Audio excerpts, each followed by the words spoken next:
All right. We are live. I'm going to invite Betsy.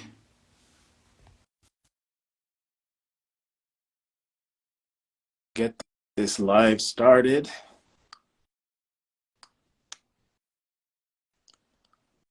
Hi. Hi, where are you? I'm going to be there in a minute. I don't know why always this thing start with the word. Wait. There you are. Yeah. Yeah. All right. So 6:30 Mountain, 8:30 Eastern Time. Yeah. Welcome to our Mondays of Learning with my amazing business partner, Betsy. Can you see me well? Yeah. This way. There is something that happened with the light. It's not working.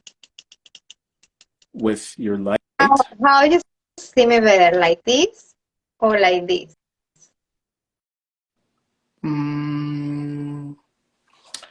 I think either is fine. Yeah, because the light went like down. Doesn't work properly. That's fine. So today we're going to talk about measurements, many types of measurements that you can, use along your health journey. And this is by no means an exhaustive list. There's definitely probably others out there. But things that I myself as a kinesiologist and personal trainer would be somewhat familiar with, and then Betsy as a trained dietitian and a holistic nutrition coach would also be familiar with. So let's get to it. There's just a lot, and so want people to know that not all, like, a measurement isn't the be all and end all for you along your health journey, and you have many different ones in consideration along the way in your health journey. And Yeah, and a measurement can indicate some kind of risk, yeah, perhaps, yeah, but it's not everything, as you say, yes. right? Because need to be taken into consideration many other things. Exactly. With that said, confer with a qualified healthcare practitioner, before you make any types of assumptions or Or things of that conclusion. nature. Conclusions, exactly. And and focusing in on the rate of change or the magnitude of change, rather than just like this absolute number. You have to use it in concert. Look at it in concert, of course, qualitatively. How are you feeling? That sometimes cannot be measured. Exactly. So the first big one, of course, is weight, or technically mass if you use kilograms. So, that can't really tell you much. It can tell you how much you weigh, how heavy you are. It doesn't tell you anything about lean mass, tissue, fat mass. All it tells you is that one number. Yeah. Yeah, it's like how, like, weight, I see it also like is the combination of everything, like water, fat, muscle, everything, right? Exactly. And often people are saying they're overweight, when I think often they mean that they might be saying that they're over fat. So keep that in mind, that you might be using the wrong term there. But again, you can't really tell much with weight. And the next one is height. Like, even that, it just means you're tall or short. Like, that's not really an indicator. That's even less of an indicator of health, I'd say. And then anything to add about height? Like, there's nothing much really. No, because there are no like indicators of health, right? Yeah. Your Exactly. height is just your height. Exactly. Height, height. How you pronounce height? Height. Height, yeah. Yeah. And so the next one is the body mass index. Now, this is a good one. This is a really good contentious one that people online really like to talk about. Um, body mass index, what is it? It's kilograms over meters squared. So it's Yes. your mass versus the volume of your body. Yeah. Now, And it's your weight in kilograms divided by the square of height in meters. your mass in kilograms, technically. Yeah. And not just being specific there, mass and weight is more so is just like acceleration of gravity with the planet, but I'm just being a stickler. Yeah, you are, because the literature says weight. Yeah. So that's an inside joke. So the history of the BMI is a Belgian gentleman named Lambert Adolphe Jacques Quetelet. He was like a mathematician, gentleman. For the King of Belgium, I think it was for the King of Belgium, he did this statistical analysis of, like, I think it was Scottish and French men, because they had a lot of information on them. And these are people who look a lot like Belgian men, right?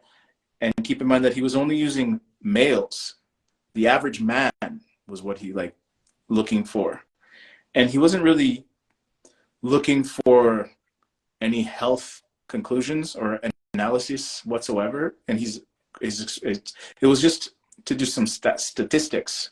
Yeah. So for some reason, the healthcare industry started to take on BMI as an important indicator of health.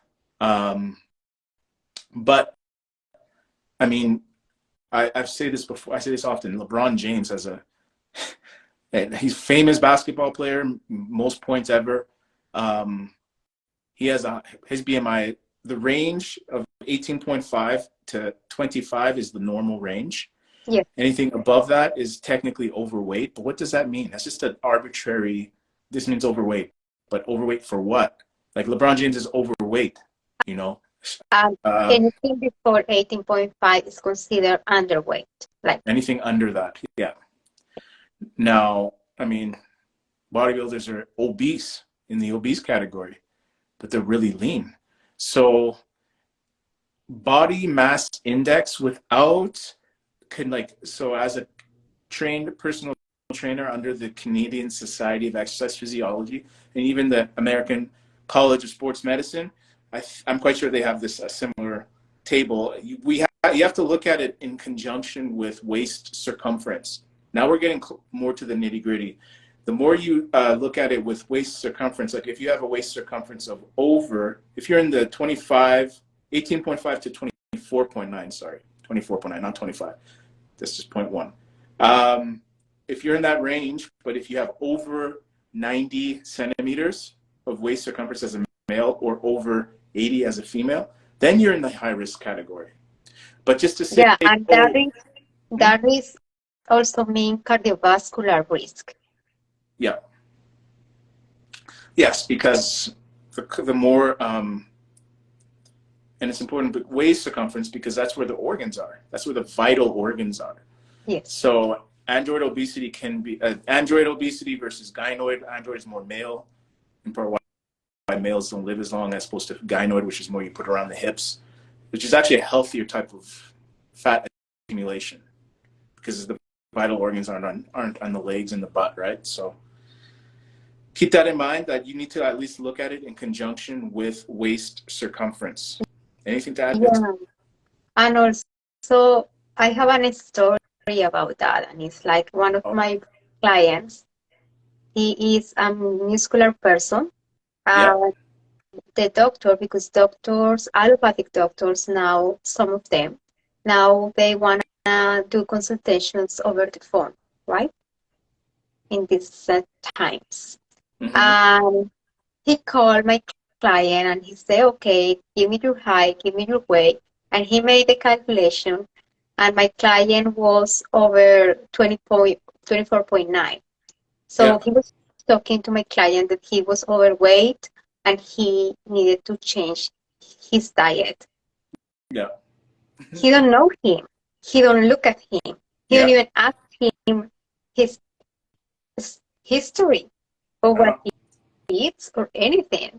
I was like jumping in conclusions based on a number. Yeah.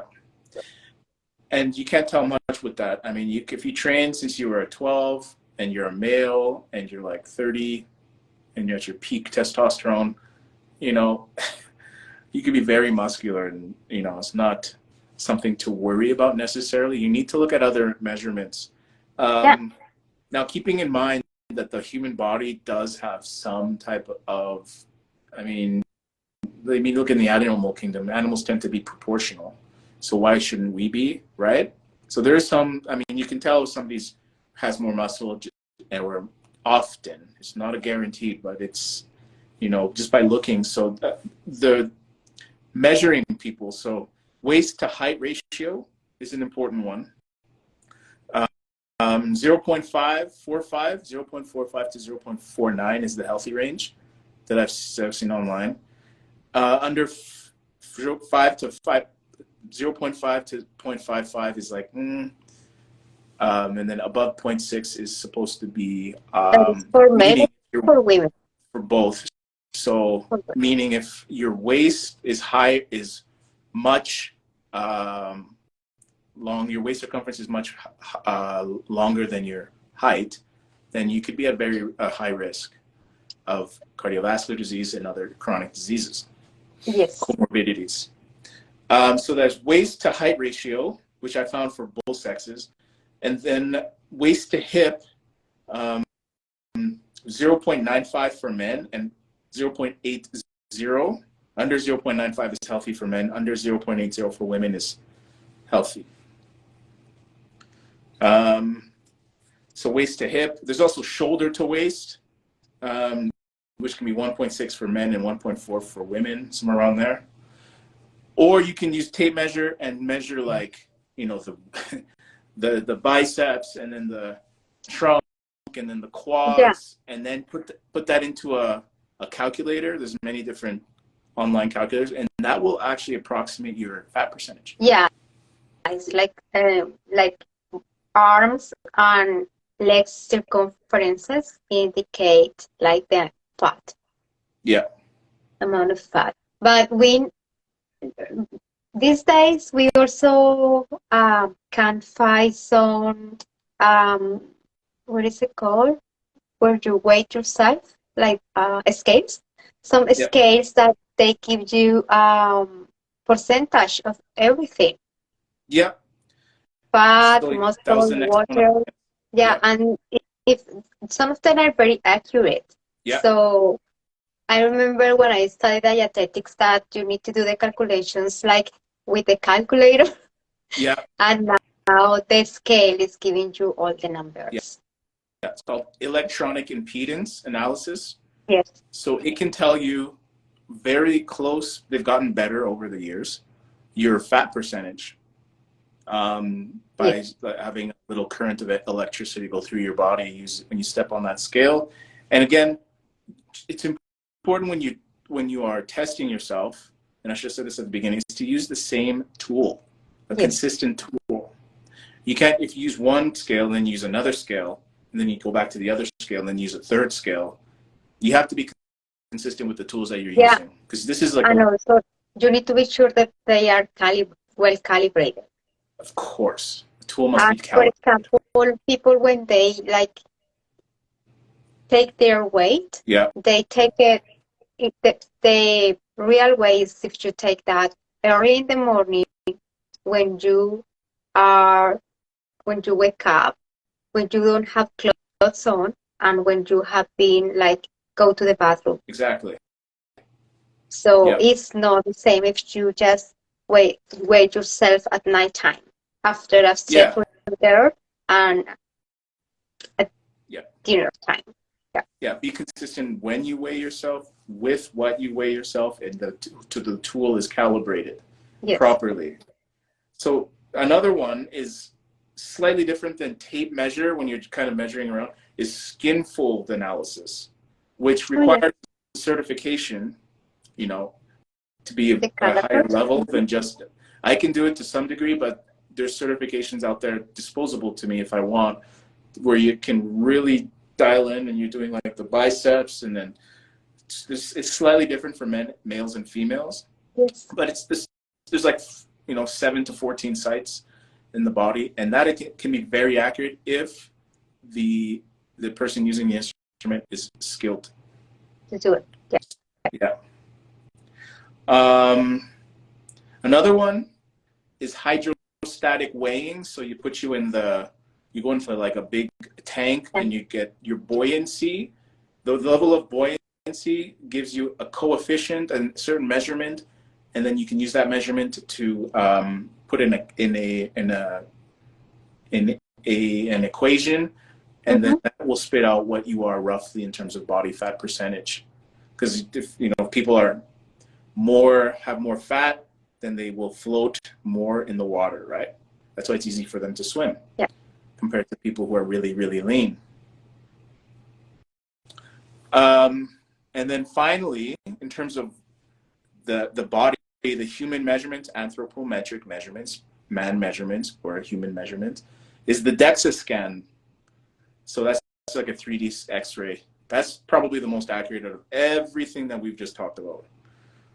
Is a 3D X-ray imaging, which is So, anything to add about these? I don't think so. I think you covered everything. Yeah. Yeah. So if you have like fatty liver disease, that could probably pull out on a such type of imaging.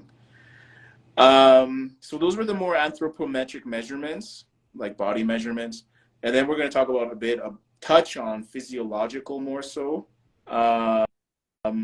to some degree. So the first one is blood pressure.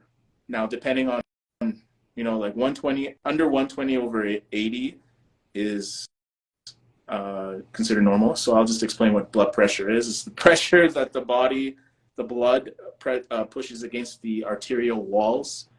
And the first measurement, when you hear 120, that's the systolic. So when the blood is like, when the heart is pumping, and then diastolic is when the heart is relaxing. About under 120 over 80 is about normal. And then after that, there's different segments, depending. And so that will, in terms of risks, so like there's 4 stages, usually increasing by about 10 in terms of your risk. So the highest one is 180 over 120. So if you're there, you're like, it's like an emergency. Yes. Like you got to go to the hospital and get some type of support. Yeah. And yeah, of course, and yeah, if you cardiovascular exercise will decrease it, or we're just going to talk about so that's a very important measurement. You can get it done at the pharmacy. But make sure that you wait a few minutes, like 5 minutes before you measure yourself. Like you're seated, feet flat on the floor, legs not crossed, and then you can measure yourself after a while. If you just came from a walk, try not to have caffeine too. And also try to be relaxed, no stress. Yeah, so there's a condition called white coat hypertension. Yes. So people, they go to the doctor and they get nervous. Oh my God, I'm getting my blood pressure taken, and then all of a sudden it gives you a false reading. Well, a reading, but an inaccurate reading. Yes. Yeah. Inaccurate in terms of what you would typically be if they were just to, if you were to get measured without knowing that you were getting measured, let's say. So blood pressure is a very important measurement for people to keep an eye on. And it's going to go up with strength training. It's going to go down typically with cardiovascular training. Stay hydrated. Resting heart rate. So that is your heart rate when you're not exercising. The lower the heart rate, resting heart rate, because that means your heart is pumping more blood efficiently with each beat. And so about 60 to 100 is the normal range. The normal one, yeah. If you're under 60, that's still good. That's like athletic range. Yeah. So And it can be measured by 220 minus your age. That's the simple. Your heart rate, your maximum heart rate is 220 minus your age. Sorry for no segue there. And that's a good indicator of what your maximum heart rate, which can also be, it's a little malleable with in terms of like if you're training a lot, you can actually increase it more than your predicted heart rate based on your age. All right, so this is the good one. Betsy, the blood sugar. Did you want to take it away? Yeah, I think the blood sugar is an indicator how efficiently your body is taking the glucose to the cells, right? Yep. And how also your adrenals are like, no, your adrenals, I mean your pancreas, sorry. Yeah. Being able to regulate also the insulin. That is the hormone that is necessary for putting the sugar inside your cells. Yeah. So there are different range of parameters. Yeah. Depending of the country you are and depending of the health regulations of where you live. So, yes, for example, here is different than in South America. The readings are different. So, what are the readings here, Sartre? So it can be like 3.5, between 3.5 and 7.8. This is millimoles per liter. So that is depending on when you are, what's fast. If you're in a fasted state, it's probably closer to 3.5. If it's a couple hours after you ate, maybe it's around 7.8. Depends when your blood is taken. Yeah, and then depending on when you had your last meal. And then if it's over 11 millimoles per liter, apparently that's, what's it called? Diabetes. So these are some ranges.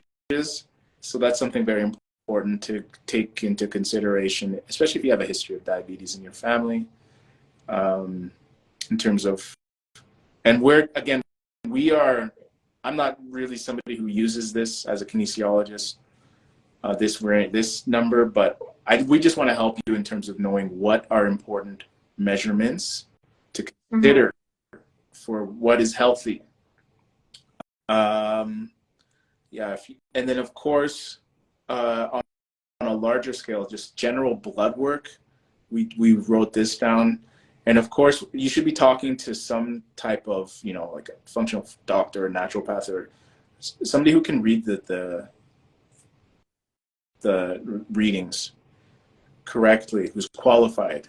Yeah, but I think that there is important to let the audience know that if you are going to a naturopath, or functional doctor, they are being able to read more accurate the results, because the result has certain ranges in each of the measurements. For example, I'm going to talk about ferritin. Ferritin is a protein that transports the iron in your body, and if that protein is not in a good level, it can indicate an iron deficiency in your body. If that is combined with other reading like hemoglobin, can indicate also anemia. But the range of the ferritin is really wide. And sometimes if you go to the doctor, mostly allopathic doctors, they just say, okay, you have a ferritin of 20, that is normal. But it's not really normal for a woman in reproductive age. So it is important that you go beyond the normality that the lab indicates and see if it's really good functioning in your body or not. Other, and again, I don't have the number per se, but other important ones, and there's many other important, I mean, it's blood work, right? We're just trying to give you some highlights. Creatine kinase, that's an important one. That measures the rate of potential like injury or inflammation in your body. And then, of course, general hormone levels. I had mine checked last. Mm-hmm. And so Thyroid much you function is really important. Yeah, so much you can tell in the blood work. Okay, moving along in terms of measurement, and there's tools nowadays. You can get different devices to tell is sleep. That is a very important measurement to look at over time. And if my cognitive behavioral therapists for insomnia coach told me that 5.5 is core sleep, 5.5 hours. And then, anywhere from about 7 to 9, depending. And then, of course, the sex. So females tend to need more sleep than males. Yep. I'd be happy with 7 and a half for the rest of my life. I'd be very happy with that. If it was one bout of sleep, that'd be great. That's all I would want. Anything to add about that? No. Yeah. And so as a kinesiologist, here's a couple other ones. So we can do a personal trainer. You can do a musculoskeletal fitness test.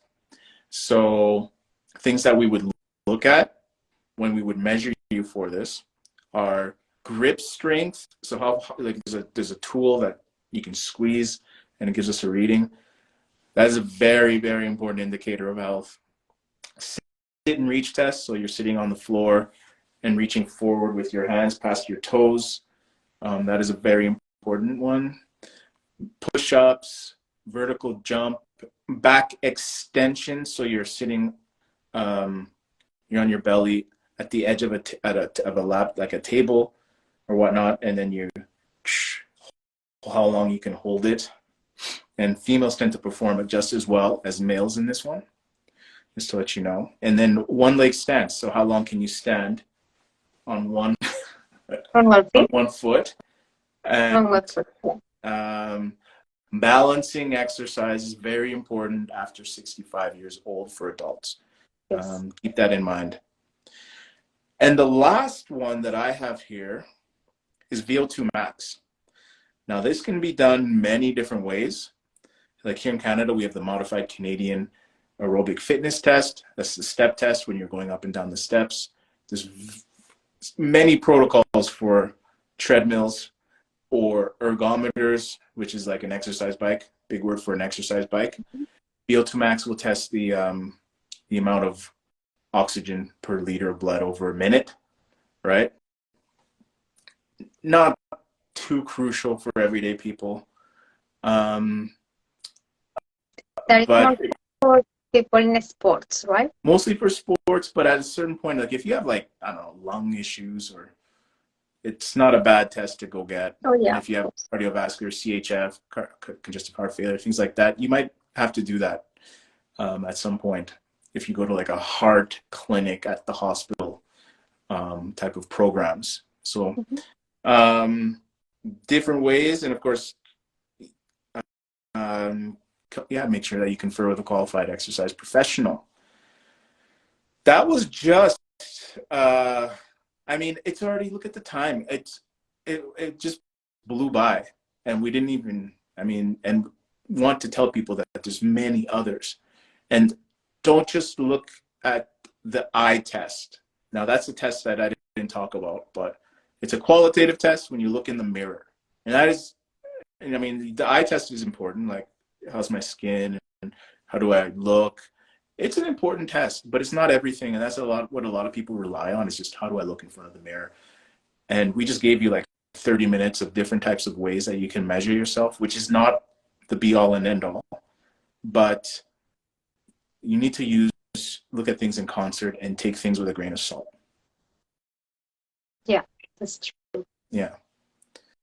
And it's important way to say that the eye test, right? You need to see how you look, and if there is differences that you start noting in your face or in your eyes, or you need to be Yeah. aware of that and look for what is happening. Yeah. And of course, the field test, especially for females, tomorrow or 2 days is International Women's Day, and every October is breast cancer awareness. So you can do your own test for your finding and whatnot too. So many ways you can measure health, and we want people to know that there's just don't look in the mirror, or just don't look at the scale and then think it's all over. There's so many other things. Yeah, that is just about one number. It's not about one. Right. That was pretty quick. Anything to add? No, I don't have anything to add. Okay. All right. Well, thanks for joining us. If you're watching us live, or if you're watching the replay on our different platforms, and we'll see you next Monday for another Mondays of Learning. Another topic. Yeah. All right. Have a good night, everybody. Good night, everyone. Okay, we talk soon, Sartre. Yeah. Take care. You too. Bye. Bye.